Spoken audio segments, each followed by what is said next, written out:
ക്രിസ്തുവേശുവിൽ എല്ലാവർക്കും സ്നേഹവന്ദനം.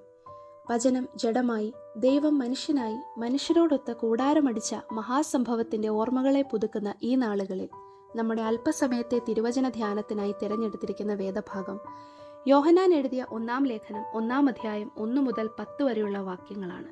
അതിൻ്റെ 4-ാം വാക്യം ഇപ്രകാരമാണ്: നമ്മുടെ സന്തോഷം പൂർണ്ണമാകുവാൻ ഞങ്ങളിത് നിങ്ങൾക്ക് എഴുതുന്നു. നമുക്ക് പ്രാർത്ഥിക്കാം. ഞങ്ങളുടെ പാറയും വീണ്ടെടുപ്പുകാരനുമായ കർത്താവേ, അടിയന്റെ വായിലെ വാക്കുകളും ഞങ്ങളുടെ ഹൃദയത്തിലെ ധ്യാനവും അങ്ങേക്ക് പ്രസാദകരമായിരിക്കുമാറാകട്ടെ. ആമേൻ. സാർവത്രിക ലേഖനങ്ങളിൽ ശ്രദ്ധേയമായ ലേഖനങ്ങളാണ് യോഹന്നാന്റെ ലേഖനങ്ങൾ.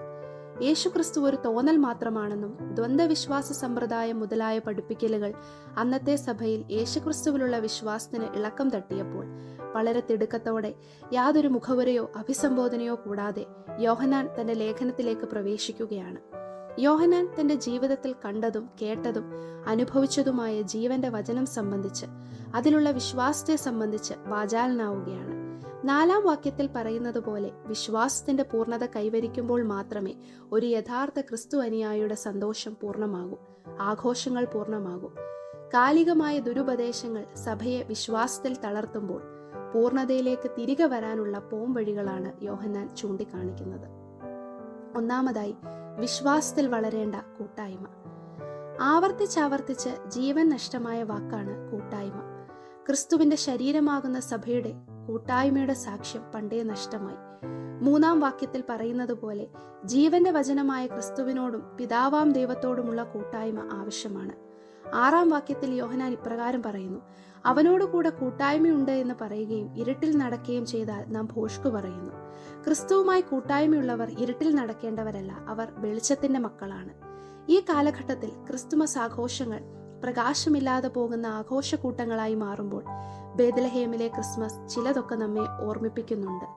ഈ ക്രിസ്തുമസ് നാളുകളിൽ നാം നക്ഷത്രം തൂക്കാറുണ്ടല്ലോ. പ്രകാശം നിറഞ്ഞ ഈ നക്ഷത്രങ്ങൾ എന്തിനെയാണ് സൂചിപ്പിക്കുന്നത്? ക്രിസ്തു ഇവിടെ ഉണ്ട് എന്നാണ്. രവീന്ദ്രനാഥ് ടാഗോർ പറഞ്ഞ പോലെ, പ്രകാശം മുന്നിലുള്ളപ്പോൾ നിഴൽ പിന്നിലാണ്, പ്രകാശം പിന്നിൽ നിന്നാൽ നിഴൽ മുന്നിലാണ്.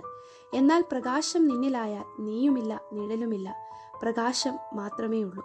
അതെ, ഈ ക്രിസ്തുമസിൽ ഞാനും വേണ്ട, എൻ്റെ നിഴലും വേണ്ട, ക്രിസ്തു മാത്രം മതി. ക്രിസ്തുവിൻ്റെ വരവിനെ അറിയിച്ച നക്ഷത്രത്തെ പോലെ ഈ ഭൂമിയിൽ നാം സ്വയം പ്രകാശിക്കണം. നാം ക്രിസ്തുവിലായാൽ വിശ്വാസം വളരും, വിശ്വാസം വളർന്നാൽ കൂട്ടായ്മ വളരും, കൂട്ടായ്മ വളർന്നാൽ ഇരുട്ടുമാറും, ഇരുട്ടുമാറിയാൽ ഈ ക്രിസ്തുമസ് പ്രകാശപൂർണമാകും. രണ്ടാമതായി, വിശ്വാസത്തിൽ പൂർണ്ണമാകേണ്ട കുമ്പസാരം. നമുക്ക് പാപമില്ല എന്ന് നാം പറയുന്നുവെങ്കിൽ നമ്മെ തന്നെ വഞ്ചിക്കുന്നു എന്ന് നാം ഇവിടെ കാണുന്നു. ശരീരത്തിൽ ചെയ്യുന്ന പാപം ആത്മാവിന്റെ വിശുദ്ധിയെ ബാധിക്കയില്ല എന്ന പഠിപ്പിക്കൽ സഭയിൽ ധാരാളം ദുർമാർഗങ്ങളെ ക്ഷണിച്ചു വരുത്തുന്നു.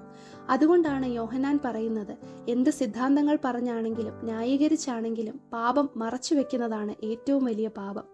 ക്രിസ്തുവിലും അവന്റെ വാഗ്ദത്തങ്ങളിലുമുള്ള വിശ്വാസമാണ് കുമ്പസാരത്തിന്റെ അടിസ്ഥാനം. 9-ാം വാക്യത്തിൽ നാം ഇപ്രകാരം കാണുന്നു: നമ്മുടെ പാപങ്ങളെ ഏറ്റുപറയുന്നുവെങ്കിൽ അവൻ നമ്മോട് പാപങ്ങളെ ക്ഷമിച്ച് സകല അനീതിയും പോക്കി നമ്മെ ശുദ്ധീകരിപ്പാൻ തക്കവണ്ണം വിശ്വസ്തനും നീതിമാനുമാകുന്നു. തിരികെ വന്ന ഇളയപുത്രന്റെ ഉപമ അത് വ്യക്തമാക്കുന്നുണ്ട്. പാപം ഏറ്റുപറയുന്നത് ആത്മാർത്ഥതയോടും ഹൃദയനുറുക്കത്തോടും ആണെങ്കിൽ പുത്രന്റെ സ്ഥാനം നൽകുമെന്നും ഈ ഉപമ വ്യക്തമാക്കുന്നു. ക്രിസ്മസിന്റെ ആഘോഷങ്ങളുടെ ഇടയിൽ പാപം വർദ്ധിക്കുവാനല്ല, പാപം ഏറ്റുപറയുവാനും ആവർത്തിക്കാതിരിക്കാനുമുള്ള ശ്രമം ഉണ്ടാകണം. നമ്മുടെ കുമ്പസാര പ്രാർത്ഥന അർത്ഥശൂന്യമായി കരുതാതെ അറിഞ്ഞോ അറിയാതെയോ ചെയ്ത പാപത്തിന്റെ ഏറ്റുപറച്ചിലും ആവർത്തിക്കാതിരിക്കുവാനുമുള്ള പ്രഥമ തീരുമാനവുമായിരിക്കണം അത്. പാപം ഏറ്റുപറയുവാൻ പാപബോധമുണ്ടാകണം. പാപബോധമുണ്ടാകുവാൻ നാം പ്രകാശത്തിലായിരിക്കണം.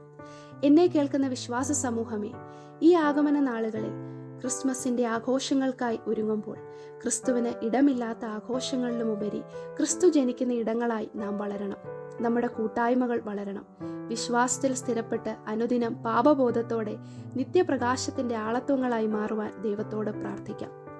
ദൈവമേ, ഈ ക്രിസ്മസിൽ കൂട്ടം കൂടുവാനല്ല, കൂട്ടായ്മ വർദ്ധിക്കുവാനും അതിലൂടെ പ്രകാശപൂരിതമാകുവാനും പാപബോധത്തിലേക്ക് നയിക്കപ്പെട്ട് തെളിമയാർന്ന ജീവിത സാക്ഷ്യം നയിക്കുവാനും ഞങ്ങളെ നീ ഇടയാക്കണമേ. ആമേൻ.